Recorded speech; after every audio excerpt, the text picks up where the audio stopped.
This dance starts with weight on your left. You're going to start out with a scissor step to the right. So you're going to do a step to the right, step aside, cross. You can do the same thing on the other side. Step out, step aside, and then cross.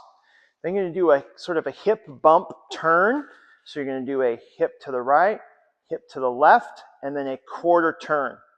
Now that's the step sheet, and then you're going to go into a coaster step from there. What's really, really popular instead of the hip bump turn is when you come into that, you're going to take a step to the right, and you're going to do a quarter turn at the same time that you kick. Then you're going to go into that coaster step.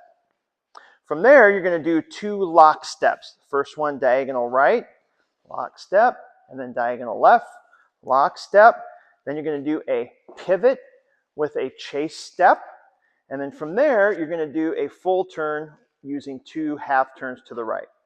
Half turn, with that step forward on your left. End of dance. Start over.